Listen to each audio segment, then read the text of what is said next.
So class 10th physics में chapter हम लोग फोर्स कंटिन्यू करेंगे। पार्ट 1 हम लोग पहले कर चुके हैं जिसमें हम लोगों ने कॉन्सेप्ट सीखा है। इस चैप्टर में फोर्स से रिलेटेड कुछ बेसिक चीज़ें सीखी थी और वो पार्ट करना बहुत ज़रूरी है क्योंकि आज हम लोग उसी कॉन्सेप्ट बेस पर न्यूमेरिकल्स करेंगे। ठीक है, तो कॉन्सेप्ट से रिलेटेड यानी पहले पार्ट से रिलेटेड अगर कोई भी डाउट हो तो फिर ये लेक्चर कंटिन्यू नहीं करोगे। पहले पर्सनल लेवल पे आप लोग हमसे डाउट क्लियर कर लोगे जिससे कि ये जो हम लोग न्यूमेरिकल कंटिन्यू कर रहे हैं वो आपको बेहतर तरीके से समझ में आए। ठीक है, तो अगर हम न्यूमेरिकल की बात करें फोर्स चैप्टर की जो क्लास 10th आईसीएसई बोर्ड का है, इसमें आपको देखो टॉर्क बेस पे न्यूमेरिकल मिलेंगे। टॉर्क मतलब मोमेंट ऑफ फोर्स, टॉर्क का दूसरा नाम बोलो मोमेंट ऑफ फोर्स।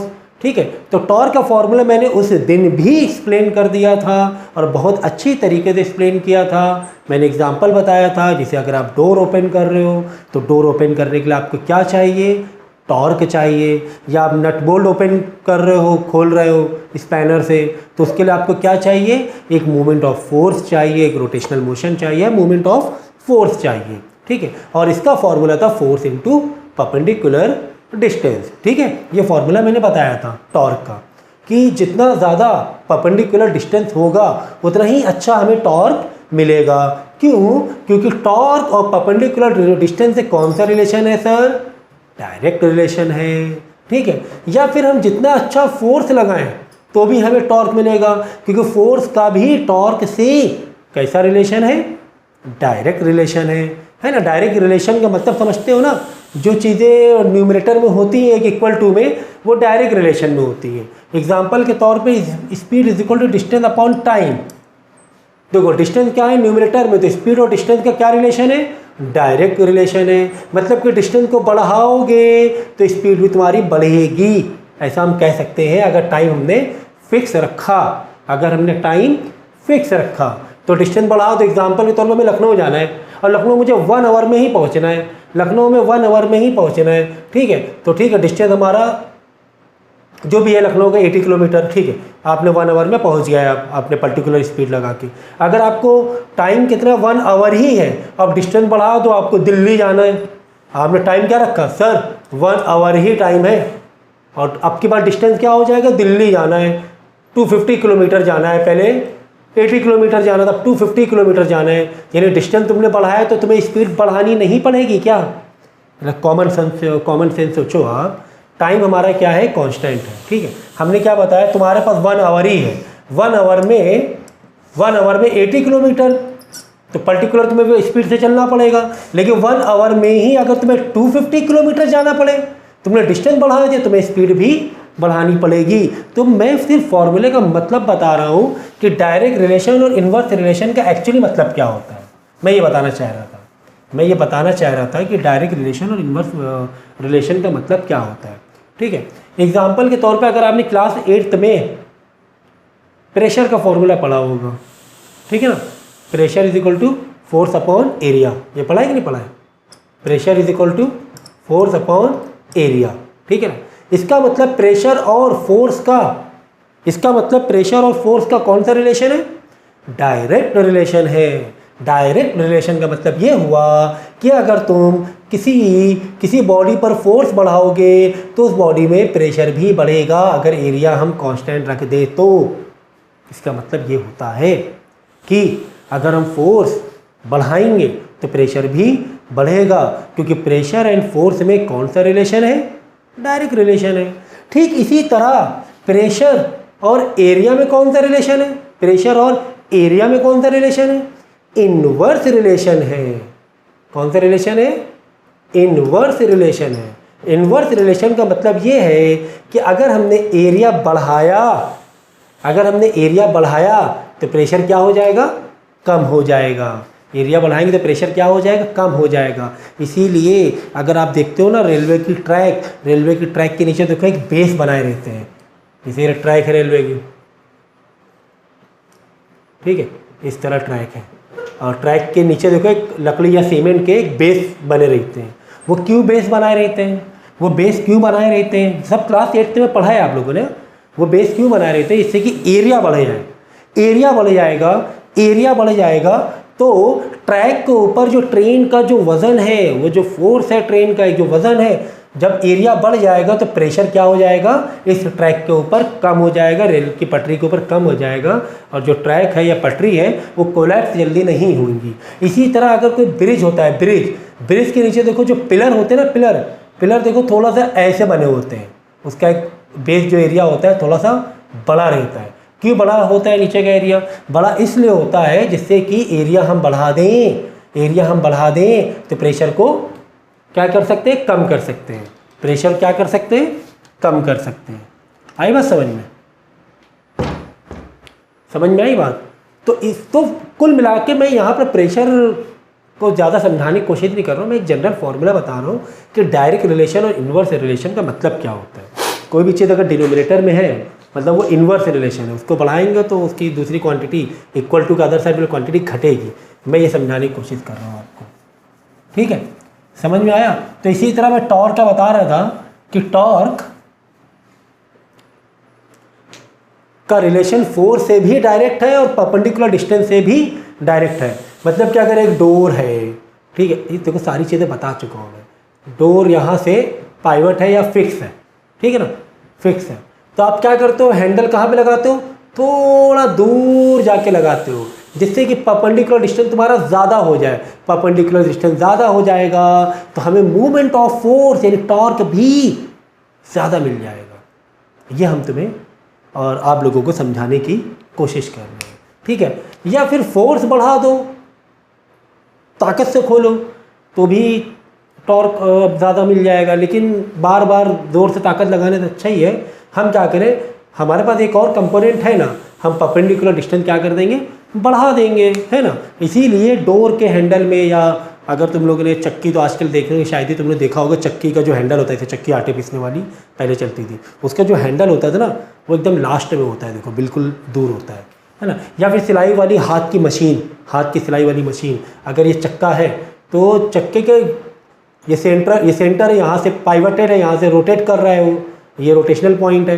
तो जो हैंडल होता है ना, हैंडल देखो एकदम लास्ट में लगा रहता है, इससे कि अच्छा रोटेशन करने को मिले, या फिर हम कह सकते हैं टेक्निकली मूवमेंट ऑफ फोर्स हमें अच्छा मिले, ठीक है ना। तो ये सारे कॉन्सेप्ट देखो मैं दोबारा बताने बैठ गया, जबकि ये सारी चीज़ें हम लोगों ने पहले ही समझी हुई थी। तो मैं ये समझा रहा था कि कौन कौन से टाइप के न्यूमेरिकल आएंगे आपको इस चैप्टर में। तो टॉर्क के रिलेटेड न्यूमेरिकल आएंगे, फोर्स इनटू परपेंडिकुलर डिस्टेंस, फिर आएगा net movement of force, net movement of force is equal to 0, मतलब इक्विलिब्रियम। देखो ये कॉन्सेप्ट क्या है, जैसे कि हमने क्या देखा था अभी कि अगर पाइवटेड पॉइंट एक एंड से है तो ये चीज़ कैसे रोटेट करेगी, ये समझो पेन है, ये कैसे रोटेट करेगा, ऐसे रोटेट करेगा, है ना, इसी पॉइंट से ऐसे रोटेट करेगा। तब तो हम torque force into perpendicular distance वाला फॉर्मूला लगा सकते हैं। अगर ये दो आर्म हो इसके, मतलब एक और आर्म है, जैसे कि कह सकते हैं कि जैसे ये पेन है उसके बीच में कहीं ना कहीं से रोटेशनल है, ऐसे ऐसे। पहले कैसे बता रहा था, पहले मैं ऐसे बता रहा था, है ना। अब मैं कैसे बता रहा हूँ कि इन दोनों एंड के कहीं ना कहीं बीच में, नॉट इन सेंटर, कहीं पर भी बीच में एक पाइवटेड है, और इसको हम इस तरीके से ऐसे भी रोटेट कर सकते हैं, ऐसे भी रोटेट कर सकते हैं। तब हम क्या कर सकते हैं बताओ, तब हम यहाँ पर भी ऐसे फोर्स लगा सकते हैं। जब डाउनवर्ड फोर्स लगाएंगे इस एंड में तो बताओ कौन सा रोटेशन होगा, बोलो कौन सा रोटेशन होगा। इस तरीके से एंड लगाएंगे तो ये होगा एंटी क्लॉकवाइज, ये होगा एंटी क्लॉकवाइज, एंटी क्लॉकवाइज घूमने लगेगा। आप क्या चाहते हो, आप ये चाहते हो ये ना घूमे। आप एक आपका जो भाई है ना, आपके भाई ने क्या किया है, आपके भाई समझो सीसॉ है, सीसॉ होता है ना झूला गार्डन में, इधर बैठ गया। जब वो इधर बैठ जाएगा तो वो जो सीसॉ है वो कुछ इस तरीके से झुकेगा, है कि नहीं है। लेकिन आप इधर बैठे हुए हो, आप क्या सोचोगे, नहीं यार ये उधर नीचे नहीं जाना चाहिए, है ना, एक होता है ना कि हार जीत वाली बात। आप भी इधर से फोर्स लगाओगे, आपने भी इधर से फोर्स लगाया, आप इधर से फोर्स कितना लगाओगे, अगर ये पॉइंट मिड में है तो सीसॉ तो वैसे मिड में ही फिक्स रहता है, तो आप भी यहाँ पे 10 न्यूटन फोर्स लगाओगे। तो यहाँ पर क्या हो रहा है, देखो आपके ब्रदर ने 10 न्यूटन के नीचे फोर्स लगाया, नीचे मतलब एंटी क्लॉकवाइज है ना, एंटी क्लॉकवाइज हो रहा है ना, एंटी क्लॉकवाइज फोर्स लगाया या रोटेशन मोमेंट ऑफ फोर्स दिया। और आपने कौन सा दिया, आपने भी अपने साइड से नीचे की तरफ ही दिया, ऐसे देखो, ऐसे दबाओगे ना, देखो ना, ऐसे करके देखो, वीडियो पॉज करके देखो, ऐसे दबाओगे ना, तो ऐसे यानी आपने क्लॉकवाइज दे दिया, आपने उतना ही क्लॉकवाइज दे दिया। तो क्या अब ये C100 क्या अब ये घूमेगा? क्यों बोलो, क्या ये घूमेगा कि नहीं? नहीं तो क्यों? तो ये अब नहीं घूमेगा। क्यों नहीं घूमेगा?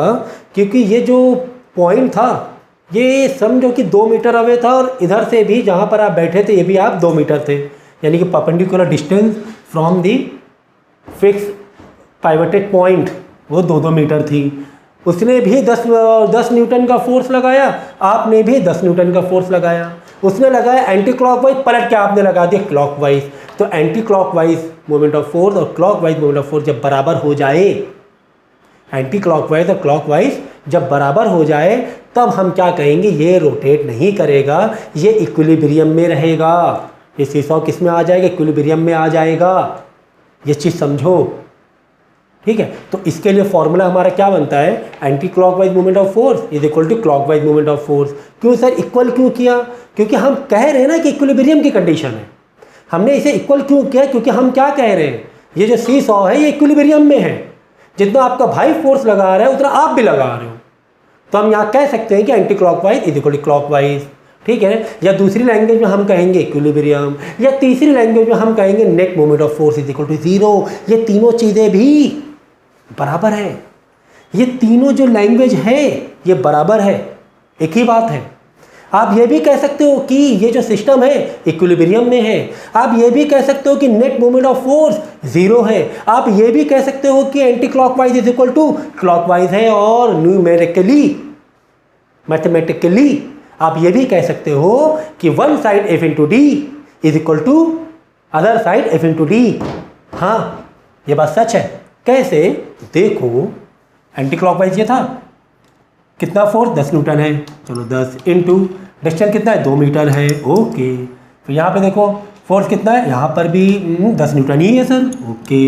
यहाँ पर डिस्टेंस सर 2 मीटर ही है, आ गया ना 20 आ गया ना 20 and 20 newton metre. Is it clear? अब समझ में आई बात? तो यहाँ पर कॉन्सेप्ट जो नेट मोमेंट ऑफ फोर्स का कॉन्सेप्ट होगा, जो सिस्टम होगा, जो बॉडी होगी कुछ ऐसे होगी, और जो टॉर्क वाली बॉडी रहेगी वो समझो 1 आर्म पे रहेगी। यहाँ से ही फिक्स पॉइंट है, फोर्स कितना लगाया तुमने, ये हो गया फोर्स, और कितना डिस्टेंस है, ये हो गया डिस्टेंस। और जो नेट मोमेंट ऑफ फोर्स या इक्विलिब्रियम वाला कॉन्सेप्ट होगा वो इस तरह की बॉडी होगी, डबल आर्म, 2 आर्म होंगे, उधर एंटी क्लॉकवाइज भी, इधर क्लॉकवाइज भी, दोनों ही एक दूसरे जोर लगा रहे हैं कि भाई तुम ना जाओ ऊपर या तुम नीचे ना जाओ, ठीक है ना, काइंड ऑफ। तो एक तो ये हो गया। तो ये सेकेंड टाइप के क्वेश्चन हो गए, ठीक है। 2 टाइप के क्वेश्चन हो गए। तीसरा टाइप का क्वेश्चन क्या आएगा? देखो ये जो मैं समझा रहा हूँ ना, न्यूमेरिकल कराने से पहले देखो, मैं डायरेक्ट भी स्टार्ट कर सकता था, आपके जो न्यूमेरिकल से मैं डायरेक्ट स्टार्ट कर सकता था, लेकिन कभी भी याद रखो कि कोई भी चीज़ स्टार्ट करने से पहले आपके माइंड में प्रिपरेशन होना ज़रूरी है ना। प्रिपेयर होना चाहिए माइंड आपका कि आप सीखने क्या जा रहे हो, अभी आप करने क्या जा रहे हो। ये जब चीज़ें प्रिपेयर हो जाएंगी ना, तब देखना, अभी जब न्यूमेरिकल स्टार्ट होंगे ना, आप खुद देखना कितनी तेज़ी से करोगे। बेटा मोबाइल से पढ़ा रहे, इधर स्क्रीन आ रही है ना, देखो, लेक्चर डिस्टर्ब ना करो प्लीज़। गो, मेरा मोबाइल है, ले लो यहाँ के जो रेड वाला। गो, हाँ कट्टी कर लो, चलो। 12 बजे भी पट्टी नहीं करूँगी, सोने के टाइम सोने के टाइम फ्रेंडशिप कर लेना, चलो। अब्बा पढ़ा रहे अभी, अच्छा 30 मिनट्स, ओके, 30 मिनट्स बाद दे देंगे अब्बा, जब तक मेरा मोबाइल खेल लो। सब देख रहे हैं, देखो वीडियो में, आपकी मैम भी देख लेगी नीचे, फिर मैम को पता चल जाएगा, ठीक है। तो 2 टाइप के हो गए। अब नेक्स्ट टाइप का जो क्वेश्चन आ सकता है आपको कि नेट मोमेंट ऑफ फोर्स बताओ, तो यहाँ पर तो नेट मोमेंट ऑफ फोर्स 0 था, तो हमने F into D is equal to F into D कर दिया। लेकिन यहाँ पर ज़रूरी थोड़ी ना हो कि नेट मोमेंट ऑफ फोर्स 0 ही हो भाई। नेट मोमेंट ऑफ फोर्स 0 होना मतलब ये पेन समझो यहाँ पाइवट से बैलेंस होना, ये हो गया नेट मोमेंट ऑफ फोर्स। ये देखो बैलेंस हो गया, ज़रूरी थोड़ा बैलेंस हो, ये देखो बैलेंस गया है ना, बैलेंस नहीं हो पाया, मतलब नेट मोमेंट ऑफ फोर्स जब पेन नीचे गिर गया, क्यों नीचे गिर गया, क्योंकि नेट मोमेंट ऑफ फोर्स आपका 0 नहीं था। तो कितना था, क्लॉकवाइज था कि एंटी क्लॉकवाइज था, कौन बड़ा था, ये दोनों बराबर नहीं थे, कोई एक बड़ा था इसमें। अगर ये पेन ऐसे झुक जाए मतलब एंटी क्लॉकवाइज बड़ा हो गया, ये पेन जब ऐसे झुकने लगे मतलब क्लॉकवाइज बड़ा हो गया। दो मोमेंट ऑफ फोर्स चल रहे हैं ना इस बॉडी के लिए, एंटी क्लॉकवाइज। अगर ऐसे घूमना चाहेगा तो एंटी क्लॉकवाइज बोलेंगे, समझ गए ना, एंटी क्लॉकवाइज क्लॉकवाइज, घड़ी जो घूमती है, घड़ी नॉर्मली ऐसे घूमती है ना तो क्लॉकवाइज बोलते हैं। अब ऐसे घूमना मतलब एंटी क्लॉकवाइज हो गया।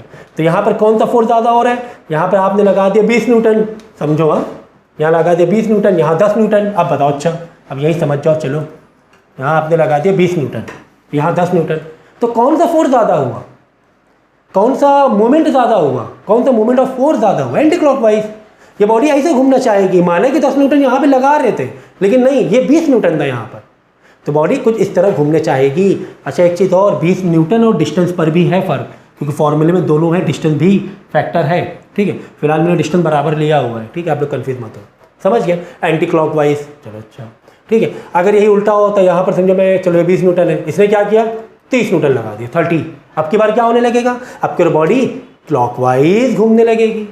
कहाँ कैसे घूमने लगे, क्लॉकवाइज घूमने, क्योंकि अब की बार यहाँ पे उधर 20 तो यहाँ पे 30 न्यूटन है। तो यानी नेट मोमेंट ऑफ फोर्स अब की बार 0 नहीं आ रहा है। पूछा जाएगा कि नेट मोमेंट ऑफ फोर्स कितना है, उसके बाद भी आपको ये भी पूछा जाएगा कि पॉजिटिव है कि नेगेटिव है। पॉजिटिव नेगेटिव सर याद करो, पहले लेक्चर में मैंने समझाया था कि क्लॉकवाइज जो फोर्स होता है, जो क्लॉकवाइज मोमेंट ऑफ फोर्स होता है, उसे हम नेगेटिव साइन में लेते हैं। ये बना दिया गया कॉन्सेप्ट वेक्टर क्वांटिटी में। क्लॉकवाइज में अब बताओ, यहाँ पर 30 न्यूटन और यहाँ 20 न्यूटन, तो ओवरऑल क्लॉकवाइज ज़्यादा है। तो क्लॉकवाइज कितना ज़्यादा है कंपेरेटिवली, इससे 10 न्यूटन ज़्यादा है, क्योंकि 20 न्यूटन तो इधर भी आ रहा है ना, ये 30 न्यूटन, तो 20 ने 20 से कैंसिल किया, एक्स्ट्रा ये 10 ही न्यूटन तो हुआ, तो माइनस का 10 न्यूटन मीटर, ठीक है, माइनस का 10 न्यूटन मीटर, क्योंकि मोमेंट ऑफ फोर्स मतलब मीटर भी आपको लेना पड़ेगा। तो माइनस का क्यों, क्योंकि क्लॉकवाइज 10 न्यूटन ज़्यादा है, बट क्लॉकवाइज ज़्यादा है तो क्लॉकवाइज हो गया, तो माइनस क्योंकि क्लॉकवाइज को हम लोग माइनस में दिखाते हैं। तो कुल मिलाकर ये फॉर्मूला लिख लेना, क्या, net moment of force is equal to minus clockwise plus anti clockwise. Example के तौर पे इसी सिस्टम में देख लो, माइनस क्लॉकवाइज मतलब माइनस का 30 न्यूटन प्लस एंटी क्लॉकवाइज मतलब प्लस का 20 न्यूटन। ये फॉर्मूला रखना है, माइनस का clockwise plus anti clockwise, minus का क्लॉकवाइज प्लस एंटी क्लॉकवाइज, तो ओवरऑल माइनस प्लस माइनस होगा, माइनस का 10 न्यूटन मीटर, तो लिखो भाई न्यूटन मीटर आ जाएगा, माइनस का 10 न्यूटन मीटर, ठीक, माइनस का 10 न्यूटन मीटर। मतलब क्लॉकवाइज यहाँ पर राजा है ना, क्लॉकवाइज बड़ा है, ठीक है। एक तो ये आएगा, उसके बाद तो ठीक है 3 कॉन्सेप्ट हो गए। फिर चौथा कॉन्सेप्ट आपका वेट ऑफ स्केल, रूलर, जो जैसे ये है, ये रूलर है तो इसका वेट बताना होगा हमें, ठीक, इस बेस पर क्वेश्चन आएगा, ठीक है। तो इसका भी फॉर्मूला है ना, वो F इंटू डी इसी यहाँ से ही बनेगा और नेट मोमेंट ऑफ फोर्स से ही बनेगा, ठीक है ना। तो समझ गए, वीडियो पॉज करके जितना भी मैंने पढ़ाया है उसको पहले नोट करोगे, आगे नहीं बढ़ोगे, ठीक है ना। सो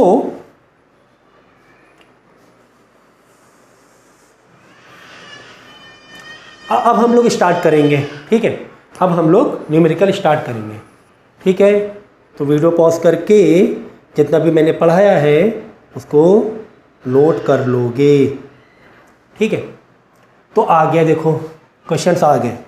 अब देखना, अगर आपने जो भी चीज़ें मैंने अभी सिखाई थी अच्छी तरीके से रिवाइज कर लिया है, तो ये जो क्वेश्चंस है ना, ये एक हलवा समझ के करने वाले हो आप लोग, हलवा है ना। अब खुद देखना, अगर आपको मेरी बात पे यकीन नहीं है आप खुद देखना, क्योंकि यहाँ पे क्या लिखा हुआ है, a mechanic can open a nut by applying a force of 150 newton. तो क्या करें हम लोग डेटा लिखते जाएं, ठीक है। While using a lever handle of length 40 centimetre, जो लेंथ थी लीवर की, ठीक है, वो नट खोल रहा है, वो स्पैनर से या रिंच से कुछ इस तरीके से यहाँ से पकड़ के और इस तरह के ऐसे घुमाने की कोशिश कर रहा है वो। तो ये जो लीवर का हैंडल है कितना है, परपेंडिकुलर डिस्टेंस 40 सेंटीमीटर। तो यार ये छोटी छोटी चीज़ें बतानी पड़ेगी क्या, कि इसको तुम्हें मीटर में बदल लेना है, सेंटीमीटर को मीटर में बदलो क्योंकि फोर्स न्यूटन में दिया हुआ है। ये सब छोटी छोटी चीज़ें बतानी पड़ेगी क्या मुझे, कि एसआई यूनिट में कन्वर्ट करते हुए चलो। तो सीजीएस और एसआई यूनिट अगर ज़्यादा तुम लोग फ्रेंडली या नहीं हो पा रहे हो, तो इसका एक लेक्चर मेरे पास मैंने चैनल में डाला हुआ है, तो उसको ज़रूर देख लेना। फिजिक्स का अगर बेस स्ट्रॉन्ग करना है, सीजीएस और एसआई कॉन्सेप्ट को समझना बहुत ज़रूरी है। और इससे पहले मैंने वेक्टर के कॉन्सेप्ट को भी बताया था, ठीक है ना। अगर वो कच्चा है तुम्हारा, सीजीएस में बदल क्यों रहे, एसआई में क्यों चेंज करना है हमें, तो वो पहले लेक्चर देख लेना, अब मैं यहाँ पे नहीं बताऊँगा, ठीक है ना। तो कुल मिला के 0.4 मीटर लेंथ है। How long a handle required if he wants to open it by applying a force only. ये देखो, ये कहानी आ गई, ये कहानी आ गई। क्या कहा, ये क्या कह रहा है मालूम है, पहले क्या कह रहा है, पहले पार्ट में ये कह रहा है कि ए मैकेनिक कैन ओपन ए नट। एक मैकेनिक है ना, वो नट को 150 न्यूटन फोर्स लगा के ओपन कर सकता है। अगर वो 40 सेंटीमीटर 0.4 मीटर लेंथ वाले स्पैनर से नट खोले तो वो 150 न्यूटन फोर्स लगा के ओपन कर सकता है, दैट इज़ फाइन, ओपन कर सकता है। लेकिन दूसरे पार्ट में दिया गया है कि भाई उसकी एनर्जी ख़त्म हो गई है, उसके पास अब ताकत कितनी बची है, 50 न्यूटन की। तो बताओ अगर वो 50 न्यूटन फोर्स लगा रहा है तो बताओ वो नट कैसे खुलेगा, वो स्पैनर की लेंथ हम कितनी बढ़ा दें। मैंने क्या कहा था, मैंने कहा था टॉर्क में, टॉर्क अगर तुम्हें टॉर्क चाहिए या तो फोर्स बढ़ा दो या तो परपेंडिकुलर डिस्टेंस बढ़ा दो, दोनों बढ़ाने से भी टॉर्क बढ़ जाएगा। भाई यहाँ पर तो फोर्स घटाना पड़ रहा है उसे, क्या कह रहा है 150 न्यूटन नहीं, कितना लगाएगा, सिर्फ 50 न्यूटन ही ताकत है, तो तुम्हें ये परपेंडिकुलर डिस्टेंस बढ़ाना पड़ेगा उस टॉर्क को बैलेंस रखने के लिए। तो इससे पहले यानी कि दो पार्ट में क्वेश्चन है, पहले हमें यह समझना ज़रूरी है कि उस नट को खोलने के लिए टॉर्क लग कितना रहा है, पहले ये तो देखें, फिर हम अपनी तरफ से चीज़ें एडजस्ट करेंगे, ठीक है। तो फोर्स कितना है 150 न्यूटन और डिस्टेंस है 0.4 मीटर, तो वो नट खोलने में टॉर्क कितना लग रहा है, फोर्स इंटू परपेंडिकुलर डिस्टेंस। क्या ये सब चीज़ें मुझे सिखाने की ज़रूरत होने वाली है, बोलो ज़रूरत होने वाली है। तो 150 इंटू 0.4, चलो 15 4 दा 60, ठीक है। और एक जीरो बढ़ेगा, एक डेसिमल आ जाए तो 60 आएगा सिर्फ, ठीक है ना। एनएम लगेगा न्यूटन मीटर। इतना टॉर्क लग रहा है उस पर्टिकुलर नट को खोलने के लिए, उस पर्टिकुलर नट को खोलने के लिए इतने टॉर्क की तुम्हें ज़रूरत है, ठीक है, ओके। चलो अब सेकेंड पार्ट में कह रहा है कि how long a handle required. Second part में कह रहा है कि परपेंडिकुलर डिस्टेंस बताओ। अगर वो फोर्स 50 न्यूटन लगाता है तो, अगर वो फोर्स कितना लगाता है 50 न्यूटन लगाता है तो परपेंडिकुलर डिस्टेंस बताओ। तो हमारे पास टॉर्क कितना है, टॉर्क तो हमने निकाल लिया ना 60। वो नट को खोलने के लिए टॉर्क तो देखो एक फिक्स हो गया, वो जो नट है ना, नट के लिए उतना ही टॉर्क मांग रहा है वो, भाई हमें 60 न्यूटन मीटर ही चाहिए। तुम फोर्स और हैंडल के डिस्टेंस कम ज़्यादा करो, लेकिन हमें 60 न्यूटन मीटर चाहिए। यानी टॉर्क अब की बार हमारे पास है, कितना है वो हमने निकाल लिया पहले से, 60 न्यूटन मीटर। लगा दो फॉर्मूला, क्या, torque is equal to force into perpendicular distance. Torque के नीचे टॉर्क लिखो, इक्वल टू के नीचे इक्वल टू फोर्स, 50 न्यूटन ही अब की बार इसके पास, और परपेंडिकुलर डिस्टेंस वही तो ढूंढ रहे हैं, वही तो ढूंढ रहे हैं। सही है, सही है, ठीक है। चलो लगा दो, परपेंडिकुलर डिस्टेंस इधर ही रखो और 50 न्यूटन इधर आके डिवाइड हो जाएगा, ठीक है। 0 0 गया, 6 डिवाइड बाई 5 कितना हो गया, 1.2 हो गया ना, 1.2 मीटर। ये लो, अब बात समझ में आई। यानी तुमने अगर फोर्स, मैकेनिक ने फोर्स अगर घटाया कि भाई मेरे को ताकत बहुत कम है, तो उसे इतना बड़ा हैंडल की ज़रूरत पड़ेगी वही नट को खोलने के लिए। कितना प्रैक्टिकल है ये क्वेश्चन, कितना प्रैक्टिकल है। इसका मतलब हमें यह समझ में आता है कि हमारे पास जो टूल्स होते हैं, अगर टूल्स नट नट खोलने वाले, अगर उसकी लेंथ अच्छी हो, लेंथ ज़्यादा हो तो कितनी मज़ा आएगी, कितने कम ताकत में हमारा काम बन जाएगा, 50 न्यूटन में हमारा काम बन जाएगा। अब आई बात समझ में? तो न्यूमेरिकल देखो सॉल्व करना मैं 2 मिनट में सिखा सकता है, मेरे 10 मिनट 15 मिनट ले लिए, 2 मिनट लगते सिखाने में कि हाँ ये ऐसा सा फॉर्मूला है, ये पुट करो, ये वैल्यू पुट करो, डिवाइड करो, आंसर आ गया। लेकिन फील देना ज़रूरी है जिससे कि रियल लाइफ में और आगे की हायर स्टडीज़ में आपकी जो अंडरस्टैंडिंग है वो बहुत ज़बरदस्त हो, क्योंकि 11। सो अब देखो अगला क्वेश्चन दिया हुआ, the iron door of a building is 3 metre broad. ठीक है ना, एक आयरन डोर है, समझो यहाँ से फिक्स है वो, ये टोटल इसकी विड्थ कितनी है, 3 मीटर है, सही है, okay. It can be open by applying force of 100 Newton normally at the middle of the door. मतलब कि अगर क्वेश्चन कह रहा है कि अगर हम लोग इस डोर में हैंडल इसका मिडल में लगा दें, डोर का हैंडल कहाँ लगा दें, मिडल में, ये देखो मिडल, अगर डोर का हैंडल मिडल में लगा दें तो बताओ हमें कितनी टॉर्क की ज़रूरत पड़ेगी। अगर हैंडल कहाँ लगा दें, डोर के मिडल में, जनरली मिडल में लगाते नहीं ना, लेकिन तुमसे क्या कर रहा है क्वेश्चन, खेल रहा है, तुमसे क्या कर रहा है, खेल रहा है। हमें क्या फ़र्क पड़ता है, खेलने दो, हम भी खेलेंगे। ठीक है, हमने तो हैंडल लगा दिया मिडल में। ठीक है, तो चलो फॉर्मूला लिखते हैं, कितना फोर्स, हम मेरे पास ताकत कितनी है, सिर्फ 100 न्यूटन की है मैक्सिमम, चलो। और परपेंडिकुलर डिस्टेंस कितना है, फिक्स पॉइंट से हैंडल हमने कितनी दूरी पर लगाया है, 3 मीटर में नहीं, मिडल में लगाया, 1.5 मीटर में लगाया। तो बताओ टॉर्क कितना लगेगा, F into perpendicular distance 100 into 1.5, 150 newton metre हमें फिलहाल टॉर्क लगाने की ज़रूरत पड़ रही है, 150 न्यूटन मीटर। ठीक है, अगर हम दो हैंडल कहाँ रखें, मिडल में रखें।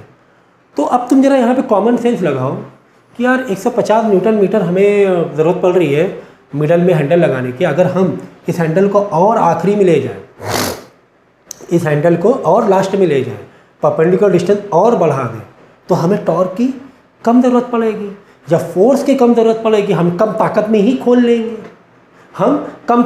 खोल लेंगे, भाई डोर को इतना न्यूटन मीटर चाहिए, 150 न्यूटन मीटर।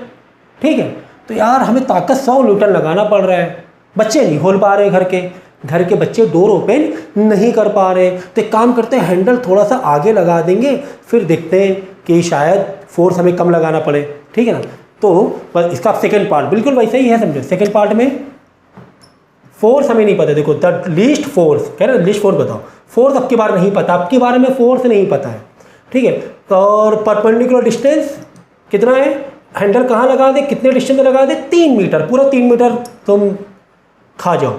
ठीक है, और टॉर्क तुम्हें मालूम ही है, टॉर्क कितना चाहिए, 150 न्यूटन मीटर चाहिए टॉर्क। ठीक है, ठीक है, यहाँ पर थे हम लोग। चलो फॉर्मूला डाल लेंगे। फॉर्मूला क्या हमारा, torque is equal to force into perpendicular distance. Torque के नीचे टॉर्क हमें मालूम पड़ चुका है, 150 न्यूटन मीटर। क्वेश्चन में बोला गया था कि फोर्स अगर हम 100 न्यूटन लगाएं, परपेंडिकुलर डिस्टेंस 1.5 मीटर रखें तो डोर ओपन हो सकता है। ये ऊपर बता दिया गया था, डोर ओपन हो सकता है, मतलब 150 न्यूटन मीटर में डोर ओपन हो रहा है। तो 150 न्यूटन मीटर, फोर्स नहीं पता, परपेंडिकुलर डिस्टेंस आपके ऊपर 3 कर दिया है, 3 इधर आके क्या हो जाएगा, 3 को आके अदर साइड आके डिवाइड करा देती, बेसिक चीज़ें बतानी पड़ेंगी क्या। तो कितना हो जाएगा बोलो, 50 न्यूटन। देखो हमें कितना फ़ायदा हो गया, पहले हमें 100 न्यूटन लगाना पड़ रहा था फोर्स डोर को ओपन करने के लिए जब मिडल में हैंडल था, अब हमें कितना लगाना पड़ रहा है, जस्ट 50 न्यूटन। क्यों, क्योंकि हमने डोर के हैंडल को बिल्कुल किनारे लगा दिया, परपेंडिकुलर डिस्टेंस, एक्सेस पॉइंट से परपेंडिकुलर डिस्टेंस बढ़ा दिया, तो हमें फ़ायदा मिला कि नहीं मिला, है ना। तो जैसे कि मैंने शुरुआत में कहा था, कुछ गलत बात नहीं कही थी, मैंने कहा था हलवा है, हलवा है ना, तो ये कुछ हलवे जैसा ही टेस्ट लग रहा है कि नहीं लग रहा है, मज़ा आ रही कि नहीं आ रही, बताओ।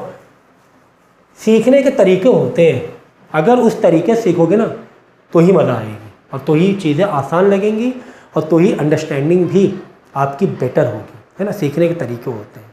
तो सीखने के तरीके ये हैं, जैसे मैंने स्टार्टिंग में कहा था कि पहले कॉन्सेप्ट वाला लेक्चर फिर से 2 बार देख लो, कोई दिक्कत नहीं है, 3 बार देख लो, सीख रहे हो अच्छे से सीखो, 3 बार देख लो, कॉन्सेप्ट को समझ लो। उसके बाद अगर मैंने जब ये न्यूमेरिकल सिखाया था तो ये करने के बाद आपको वीडियो पॉज करना चाहिए, पहले इसको आपको खुद करना चाहिए, उसके बाद फिर रिज्यूम करके फिर सेकेंड न्यूमेरिकल में आपको स्टार्ट करना चाहिए था। तो जैसे मैं 1 बाय 1 सिखाता जा रहा हूँ, जैसे मैंने क्वेश्चन कराया, हो गया क्वेश्चन, आंसर आ गया, तो पॉज करो, पहले उसको कर लो। ऐसे मत करो कि यार एक ही बार में बस सोफे में ऐसे करके बैठ गए और मूवी चालू है, ऐसे मत करो, फिर कुछ समझ में आएगा नहीं, फिर बाद में अरे सर वो समझ ही भी नहीं आ रहा, कुछ समझ ही भी नहीं आ रहा है ना, ऐसे नहीं करना है। अक्सर ऐसे बच्चों की ये प्रॉब्लम होती है।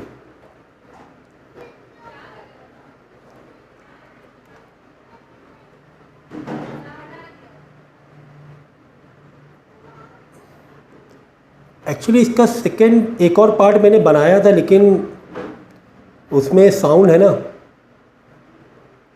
साउंड की दिक्कत हो गई थी, तो इसलिए मैं दोबारा ये रिकॉर्ड कर रहा हूँ। ठीक है, क्वेश्चन पढ़ोगे, कोशिश क्या करो कि जैसे मैं क्वेश्चन पढ़ने जा रहा हूँ तो वीडियो पॉज करके पहले मन में, अपने मन में क्वेश्चन को पढ़ा करो, क्योंकि मैं क्वेश्चन पढ़ता हूँ थोड़ा तोड़ तोड़ के पढ़ता हूँ, लेकिन आप क्या किया करो कि वीडियो पॉज करके पहले क्वेश्चन पूरा पढ़ लिया करो। ठीक है, a body is pivoted at a point, ठीक है, a force of 10 newton is applied at a distance of 30 centimetre from the pivot, calculate the movement of force about the pivot. ये मुझे बताना पड़ेगा।